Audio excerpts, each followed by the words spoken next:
What go on, everybody? How y'all doing this evening? Or Habari Zazioni. How was your evening? Mine's pretty good. Yes, I started out with a little bit of Swahili. I did that on purpose because tonight we are going to talk about 10 interesting things that you should not do that will help protect you from demons. I'm your host, Jeron, and this is just my 2 cents.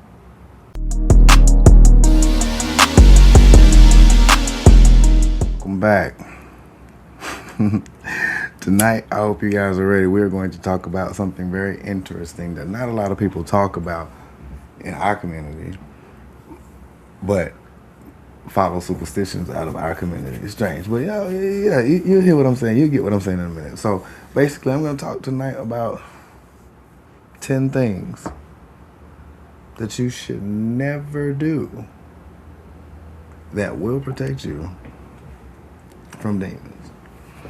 Now, before I start tonight, like I always say, this is never to drag anybody. This is meant out of no disrespect to anyone, any religion. I am a very open-minded person. I support all religions and all spiritual beliefs because there was something there, but that's not, never mind. That's not the podcast for that. But anywho, we're just going to get into some things and some research that I did and have a little fun with this. But I do know some of these things work. You don't see me with my Nazar on right now because right now I am divinely protected with other things around me, so I'm okay. Let's stop talking. Let's get into it. Anyway, so number 1, mirrors. Now, of course, often we use mirrors to primp and get ready for things and to check ourselves out, and, just to, all that good stuff. But have you ever sat with your back to a mirror? Or have you ever slept facing a mirror? Yeah. Heavy shit. When you're doing that, you're basically channeling the innermost darkest part of yourself. Excuse me. Of yourself, leading to deception and a lot of turmoil. And some people believe that it's actually a portal, like mirrors are portals.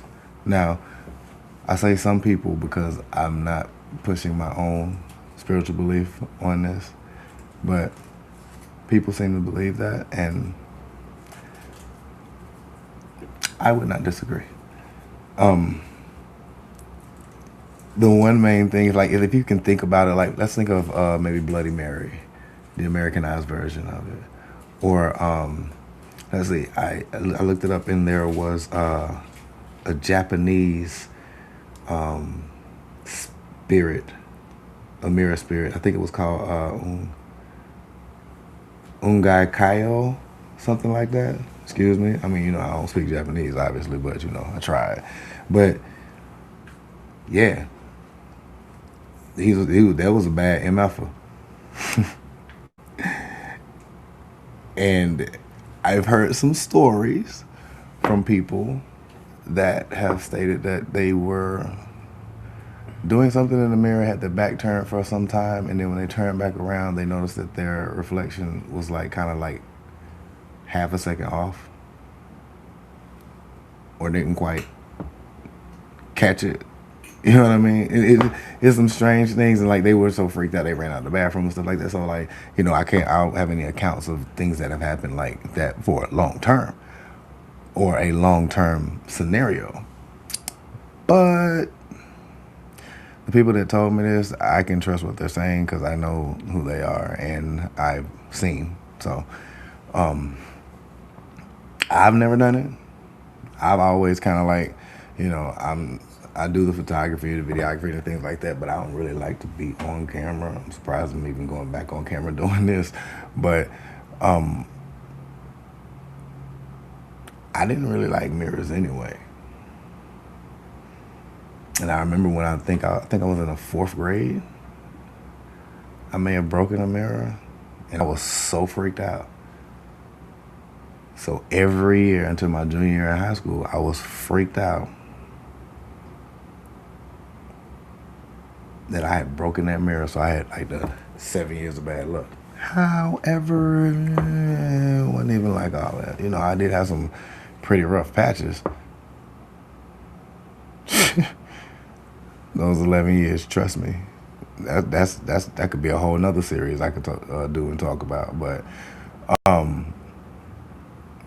had some experiences, so I can't necessarily say that it isn't possible for that to happen. And I can leave it at that. Let's see. I have noticed that when you stack mirrors on top of one another, you notice, like everybody notices this, almost like when you go into the changing rooms and things like that in the department stores. Remember this now. You see all those different mirrors, and they're all looking at different points of view of you.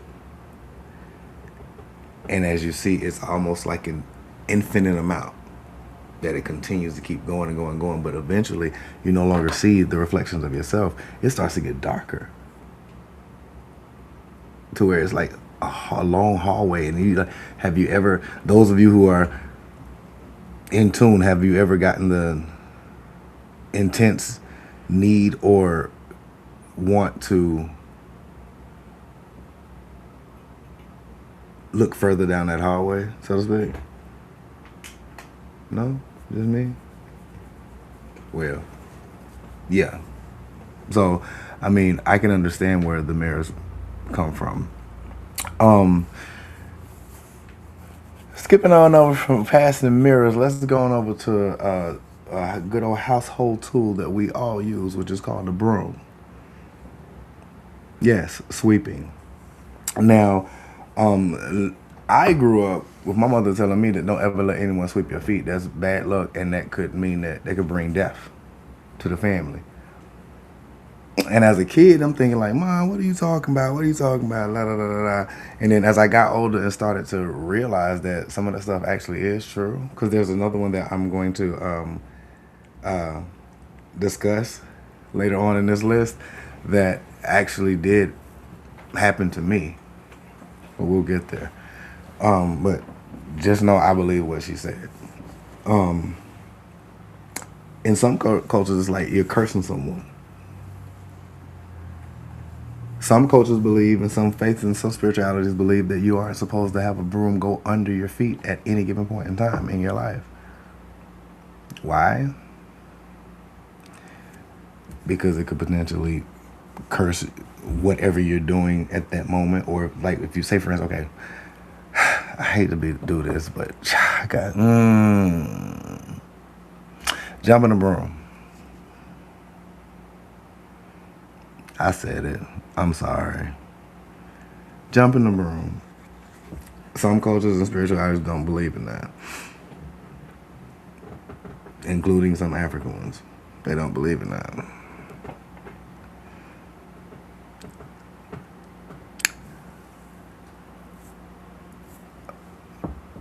My first marriage, we jumped the broom.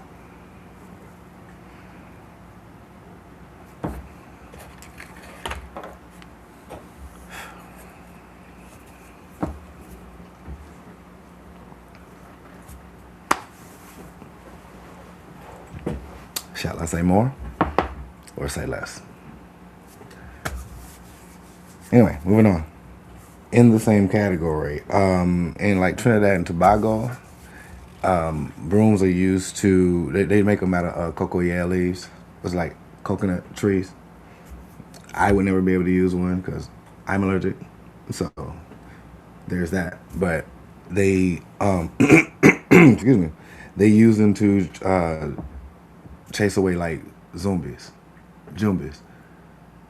The jumbi or jumbi, it's basically a demon, a spirit, bad spirit. So that's what they use those brooms for. They're also used in healing rituals too as well. Just to, if anybody knows where you can locate a cocoyea leaf, COCOYEA leaf, they're good for healing. Just so you know.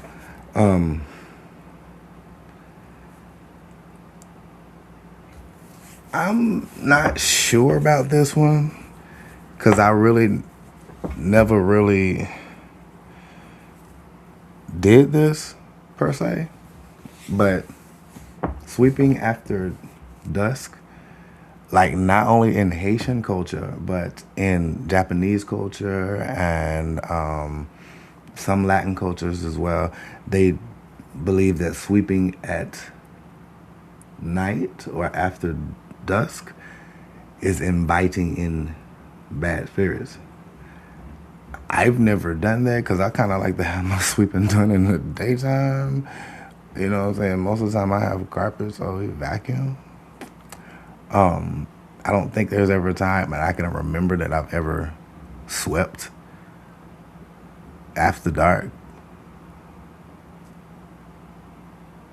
But I mean, I've heard that, and you know, I take heed to it. Some people like, you superstitious. No, I'm cautious. I'm very cautious. Yeah, so there's that. Excuse me. Moving right along, something that we all love, money.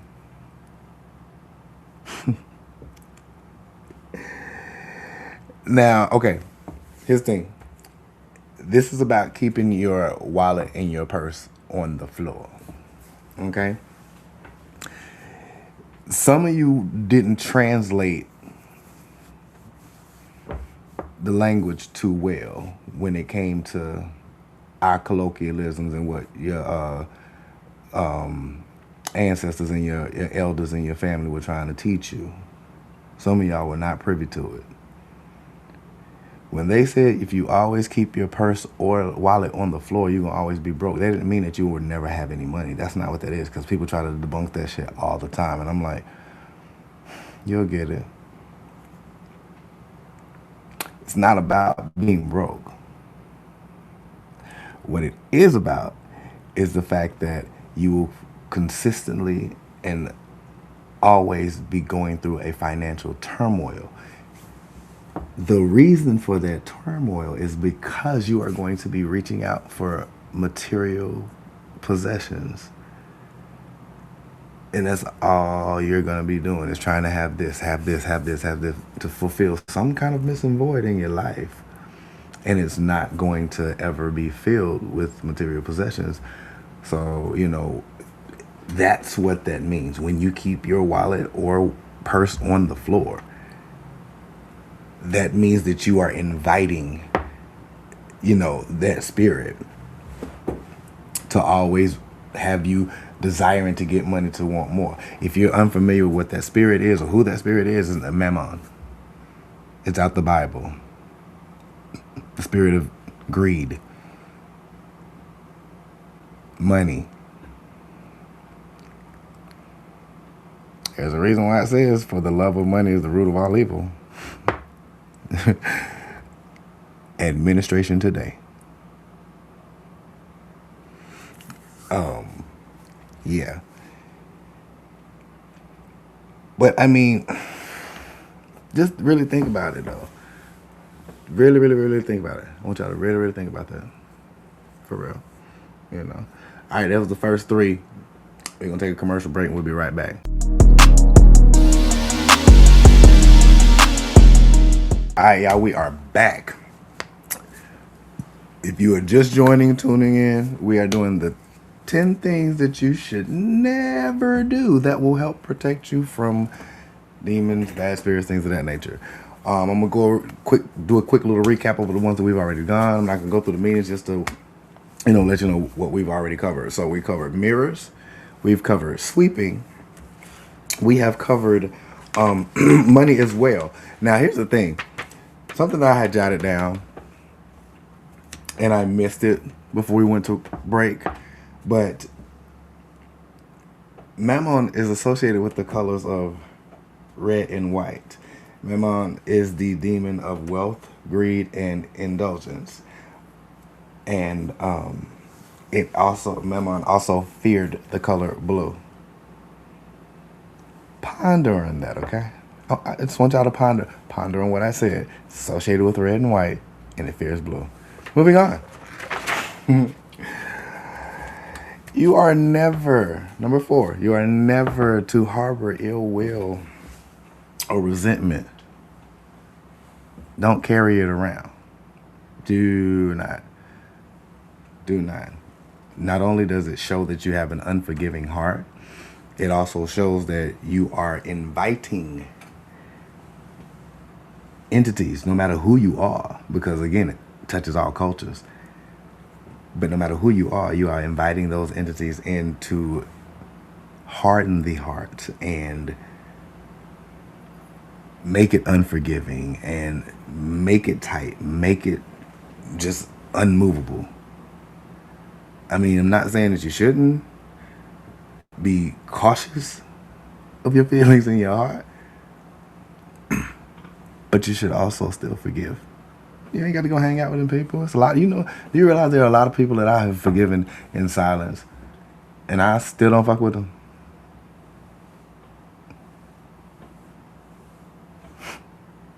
I bet you they noticed.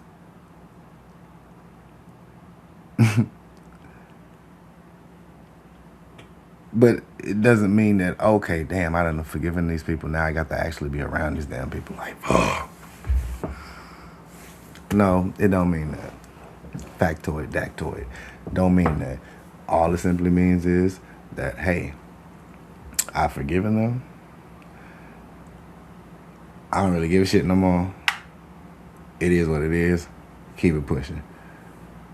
Because what they eat don't make me shit. I'm good, So, me personally, I don't really want to harbor any ill will. Like, if things go awry with me and someone, it's just like, okay, well, if we can't fix it, then we don't talk about it. And to me, being a Libra and just the mindset that I have, who? Excuse me, who? I don't know her.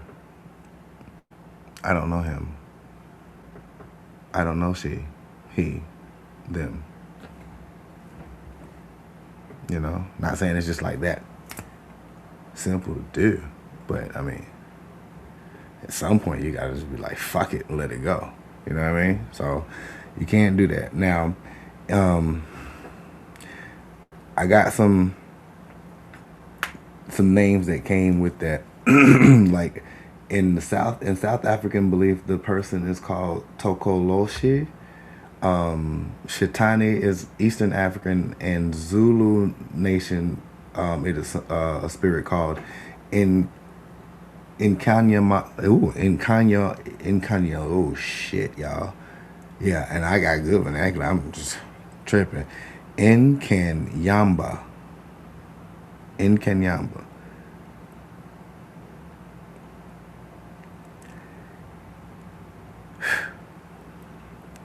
Hey,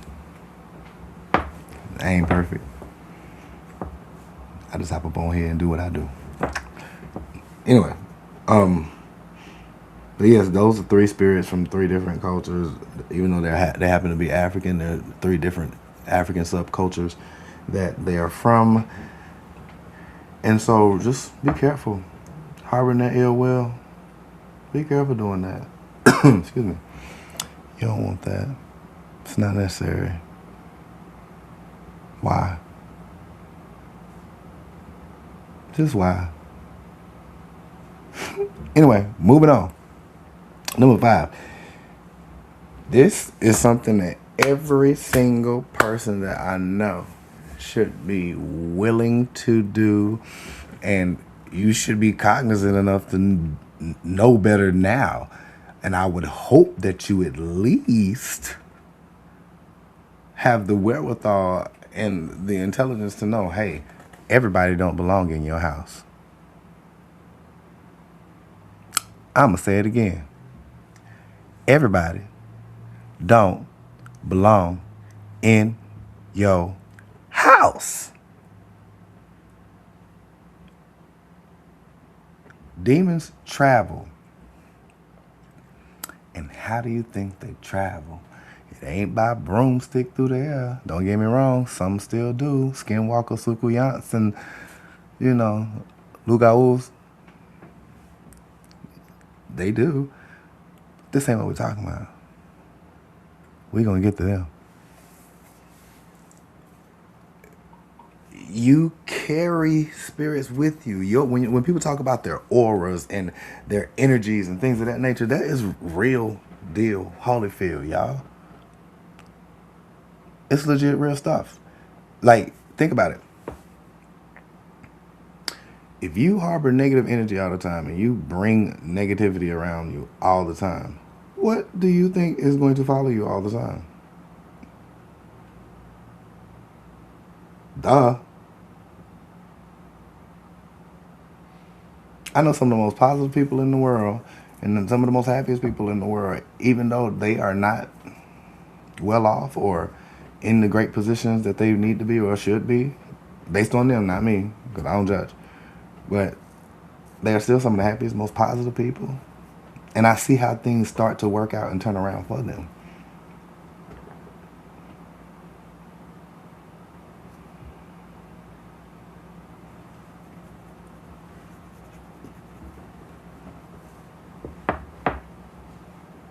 So that means we carry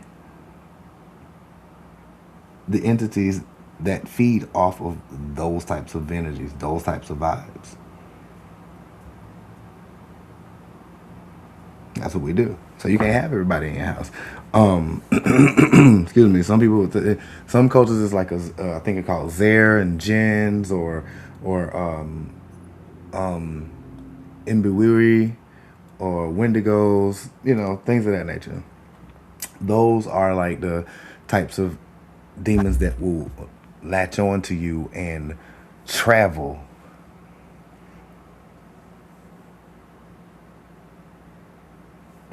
So you got to be careful of not only protecting your energy and space, but you also have to be cognizant of the people who come into your space as well. You have to make sure that, hey, this person's energy, whether they don't mean you any harm or anything, but this person's energy has to be on some good shit. It's got to be top tier, because if it's bottom and you vibrating low, nah, you got to go, because you're going to invite that bullshit here, and I ain't trying to have that. No, thank you. No, thank you. So, yeah, keep that one in mind. Now, number 6 and 7, it's about placing something that goes on your body onto another object. I have an account of my own for number 7, but number 6, I've never really heard this, but I ain't never really had to have my mom say nothing like this to me, because who the hell? Number 6, shoes on the table. Let's just skip past one. Let's get one thing clear real quick. I don't care how you were raised. If you had one of those type of mothers, you ain't never heard about this superstition, because you ain't never tried to put your shoes on nobody's table. That's nasty. Who would do that? Like, I could see, like, I just can't see it. You're taking your dirty ass shoes and putting it on the table.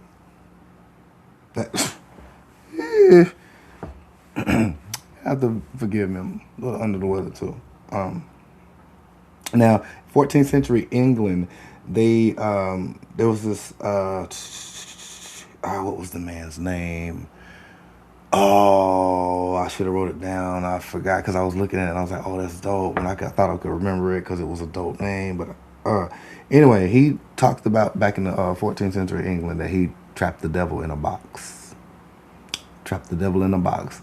But their interpretation was the word boot. He trapped the devil in a boot. I was like, interesting. So as I'm continuing to read this a little bit more, I'm like, all right, what's going on? And the way that they spun it and the way that it connected was bananas, because they were like, if it's really not clicking to you, think of a modern day Jack in the Box. Man, when they said that, I was like, yo.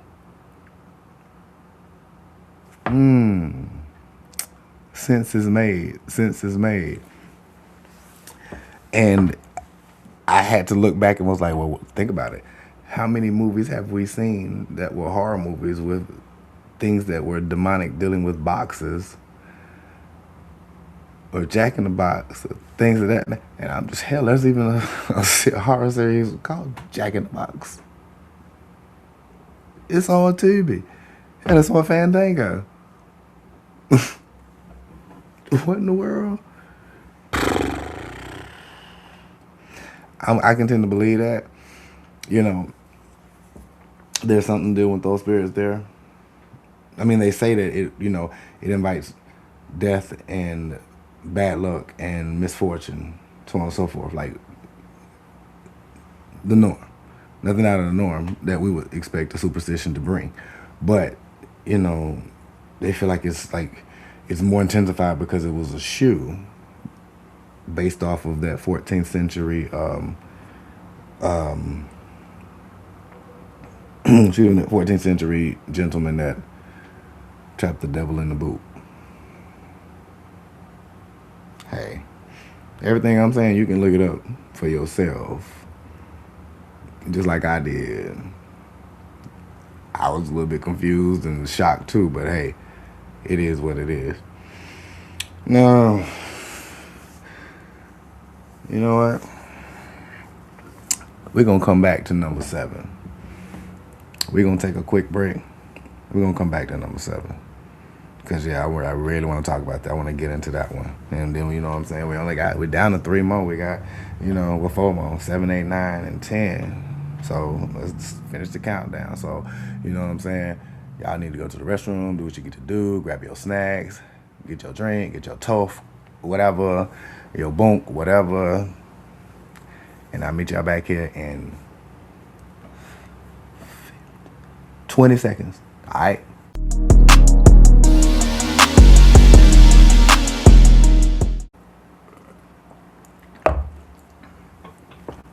All right, we're back.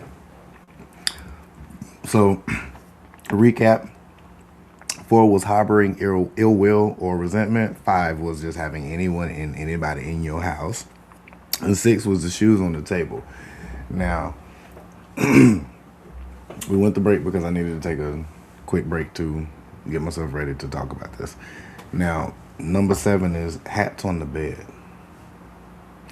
Now, I know it seems strange. Those that are very close to me know that I always say something about hats on the bed. They do. Here's why. You're inviting death or bad news to come to you. And I've seen it happen to me time and again that I've even when I slip up, because I don't just toss my hat on the bed. I don't really wear hats like that too often anyway. But I never put that. Tell you the truth, anything that I use to cover my head in any way, shape, form, or fashion, I don't let it touch my bed. So, 2 quick little anecdotes. This was 92-ish, 91, 92, somewhere around in there. My paternal father, my paternal grandfather, rest in peace, Thomas J. Howe.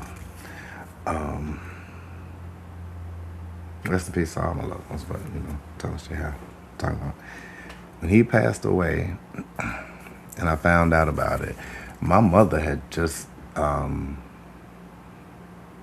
had a miscarriage, and I was like so devastated and everything. And I remember my grandfather was ill, and he was staying in Charlotte with my paternal aunt and uncles and the family there. And I just remember seeing my grandfather, you know, kept his spirits up. He wasn't down and he wasn't negative at the fact that he knew that he was transitioning. You know what I mean? He knew that. And I always admired him for that. It hurt me like hell when he left. But I always admired him for that. Anyway, the day that I found out that he had passed, it was not too, like I said, my mother had just recently had a miscarriage.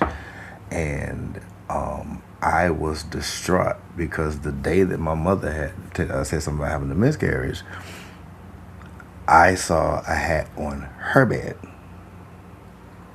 But I wasn't gonna touch it because I didn't know if it was laid out for some reason or something, whatever. But it was a hat and some stuff on the bed, and I was like, I'm not gonna touch it. So I didn't. Even though I'm like, she used to always be like, don't have nothing on the bed. Don't put your hat on the bed. Don't put your hat on the bed. I was like, okay, I'm not gonna touch it though, because if I take it off, she's like, don't be here touching my stuff. I ain't. So I chose to ignore that. And then fast forward to when I was a sophomore in college. Shouts out to everybody at North Carolina Agricultural and Technical State University. Aggie Pride all day, every day.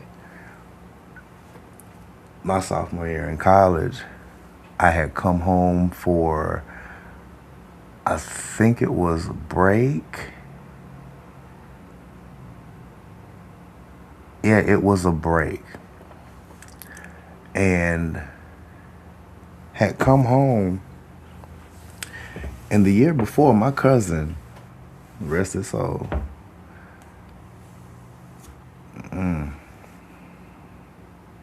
my cousin Jermaine, he had purchased a Marvin the Martian headset and hat for me for Christmas the year before, because I like Marvin the Martian, and I'm still gonna get that Marvin the Martian tattoo, even though I think I'm gonna use that to cover up this one.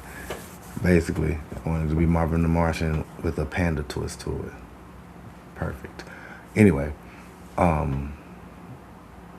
he had bought me that hat and headphone set the Christmas before. And I remember that I couldn't find it when I wanted to take it back to school with me. I couldn't find it. I came home and I was on something in my room and happened to find it, and the phone rang, and I had the hat and some other things in my hand, so I just pushed it all down on the phone. On the bed, and I just left it on the bed, and then I ran and got the phone. Answered the phone, and it was my younger cousin, who was like a dear brother to me. He was calling to let me know that, Jermaine got killed. And it was devastating, because after I got the phone call, I was like, dang. Because I think if I'm not mistaken, the way I found out, it was 3 phone calls that were made. My older cousin, my brother, and then my younger cousin that's like my brother. And I think that's why I dropped everything and dropped it on the bed, because I think that was just like a third call, and I was like, oh God, here we go. And so it was just like, boom. I turned around and looked, was like, wow. And then I happened to ask my mother, I was like,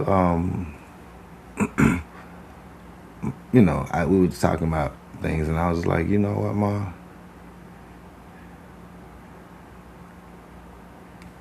I had my hat on the bed when I found out about Jermaine. She was like, where'd you find it? I was like, it was in my closet for some reason. I said the last place I knew I had it, it was over here on my nightstand. I thought maybe it fell up under my bed. She was like, nah, it was up under the head of your bed, and I took it from under there and I threw it in your closet. I was like, oh. And back then we didn't really have cell phones, so we were just unlimited minutes, and it was a free for all for using cell phones. It wasn't like that back then. So there was no way she could have called me and just told me, you know what I mean, hey, I put the hat in the da da da da da because you left it, pop pop pop. And since then, like I said, I've had slip ups, and it's been kind of crazy. You feel me? Been very crazy when I see the effects from that. And so, like, yeah, I'm a walking testimony. Don't leave your hat on the bed. Do not put your hat on the bed. All right? Don't do that. Don't do that. Don't do that. Don't do that. Don't do that. Let's go and get on to number 8. For those of you that have rocking chairs in your home, I don't care if it's just a little butt cushion or something. Always leave something in that chair. You never leave a rocking chair empty. You are literally inviting evil to come have a seat. You know, you giving that mop a seat at the table. That's what you're doing. That's exactly what you're doing.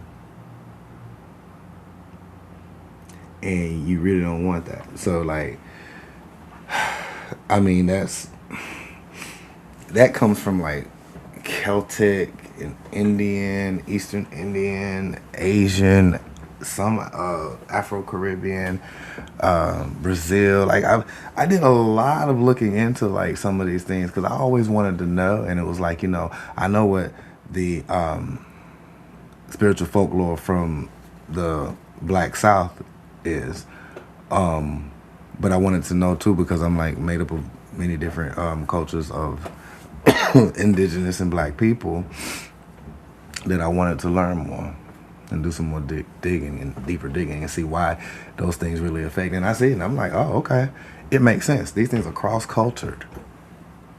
So everything, like I said, everything that I'm saying, you can look it up. And please don't go with the AI version or when you ask what it is and it tells you, like, really? Y'all already falling for sword too. Don't fall for that too. That shit crazy. You know. But yeah, leaving the empty rocking chair, you are going to invite an evil spirit to come have a seat right on down, right where you rest. Get ready. Now, I've seen, you've seen, we've all seen different horror movies where they have an empty rocking chair. And that bad boy be rocking on its own. Empty as a mug. Some of y'all been going there and look and see what's going on.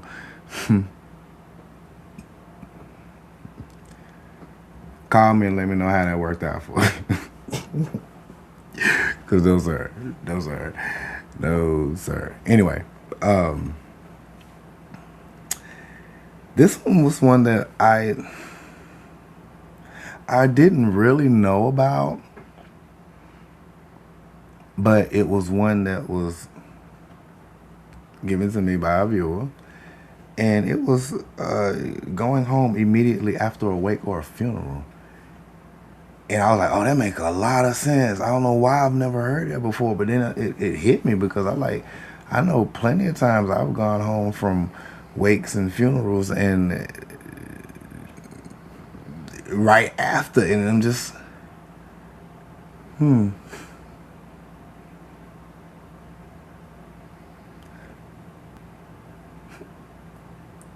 well, damn, it makes sense. Like doing it, they say you can bring negative energy and demons and different bad spirits and stuff and whatnot towards your home and into your home and into your soul and spirit and stuff. So like, half the times that I did attend funerals and whatnot, Some of those funerals, like, went straight home. Like, didn't even go to, like, go get nothing to eat, this, that, and the third. Didn't even go to the repast. Just went home. Those weren't some of the happiest times of my life. That's what just made me pause and think, like, yo, I can remember at least 2 times that I left straight from a funeral and went home. Any other time, though, especially if it was like, you know what I'm saying, if it's somebody in the family or whatnot, it's always a repast, and then we always go and we hang out and stuff for a little bit first. Then we go and change clothes, and then we get up again later on and, you know, see what it is so we get cracking. But, you know, I just was like, wow, that kind of blew me. I ain't really never know that before. So I'm glad that I found that one out. I'm glad that I found that one out. You know what I'm saying? It makes a lot of sense, and I can just sit here and think back to some of those things. It makes a lot of sense. It connects so well. Wow. Oh. And last but definitely not least, a lot of y'all do this. I've been guilty of doing it. I don't do it no more. And now I remember why my mom used to get upset. Excuse me. Not remember why. I know why my mom used to get upset. When anyone would do what number 10 is, and that's whistle indoors.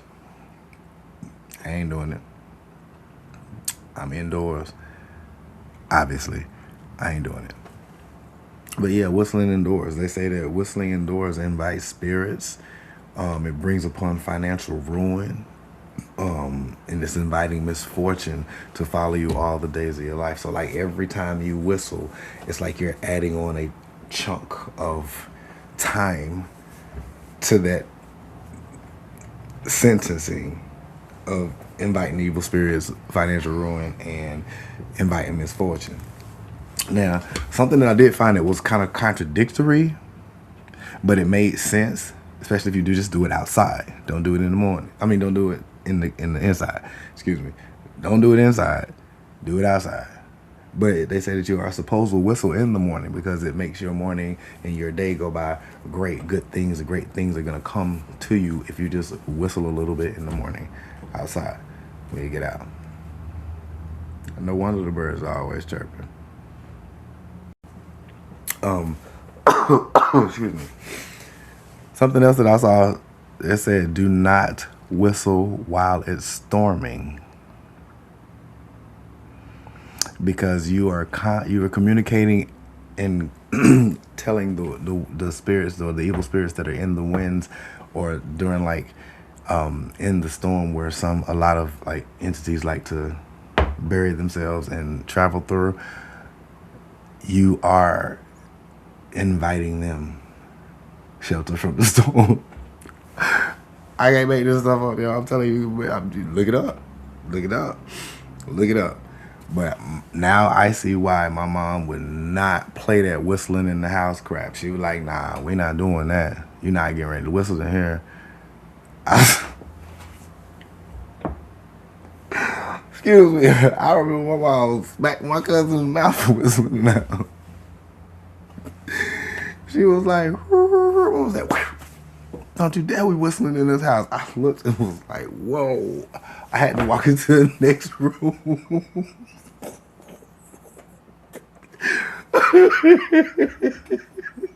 Oh my gosh.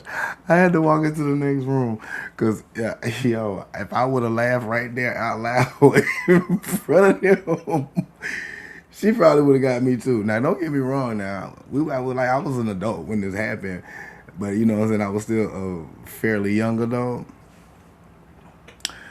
But, yeah. I'll never forget that. Just skipping around the house whistling. Mama said, bop, bop.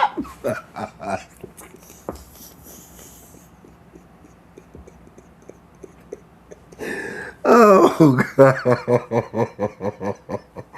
Yo, I'm telling you, I will not say the name of my cousin that it happened to. I won't.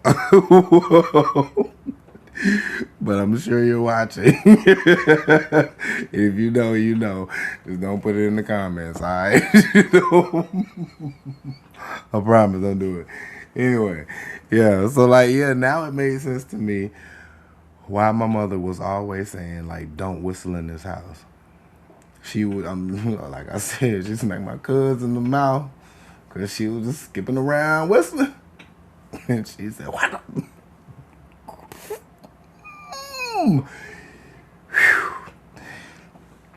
Shouts out to the Chase and Mellow Studios too for the round table game show. Y'all are some funny folks. And I'm using them as an example because if you see how hard it is for them to hold their laughter in when some of those jokes come across and they land so well, that's what it was like when I saw my little cousin get slapped in the mouth. It was like, oh, you can't say nothing. So it was a good, solid, like 15 seconds where I was just standing there and was like, I was like, oh, I gotta use the bathroom. I went to the bathroom, I dipped, closed that door, and I got in there and I put my shirt up.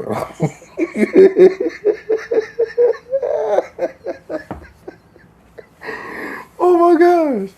I'm telling you. And I know, I'm sorry, I forgot before I put my head up, my shirt up under my head and everything, I turned the water on. And I did have to pee, so I mean, I'm peeing, and I've got the water on, and I'm just cackling. But I'm not loud. I'm doing it, at a lower tone so I don't get hurt. You know what I'm saying? But it was hilarious, y'all. So, shout out to my Dukes for that. Peanut, love you, girl. And cuz I love you too. I'm just not gonna say your name. Oh man. Anyway, now don't get me wrong. Of course, with doing all these things, you do need to continue to keep prayer. Prayer is essential. You talk to Yah every day. Talk to Yahweh, the Son, every day. If you don't know what those names mean, I challenge you to go ahead and please look into your holy text and learn. There's a reason why there's a commandment that says, thou shalt not take the Lord thy God's name in vain. So there's a reason why we should not be calling him the Big G. But hey, what do I know? I've just been an ordained minister for, what is this, 2025 going into 26? Yeah, a good 7 years. Anyway, that's it. That's all. I ain't got nothing else for you. You know what I'm saying? I wanted to talk about that. I made that post on Facebook. Now, don't get me wrong. Hold on. Let me say something about this real quick, too. Facebook people don't think I'm coming back to be like, oh, what's up, No. I'm posting to let you guys know what's going on. And that's it. I might heart something every now and then or make a quick little private message to you instead of just making the comments on your page because I don't want that headache, that drama. I love y'all to death, but I ain't with it. Now, I am going to start doing some lives, and it's going to be broadcast through all my social medias at one time. Now, we're still trying to get everything working with Instagram, so that's coming up. But we got TikToks squared in, and we got Facebook squared in. If you want to catch the live, you can catch it on Facebook at Jeron Howie. You want to catch it on TikTok, it's at the Jeron Howie. Instagram, my handle is at the Jeron Howie, as well as Threads. Pretty much all of my social media is at the Jeron Howie. And if you want to check out more about what we do and what's coming to the scene from my company, HMG, you can go to HowieMediaGroup.com.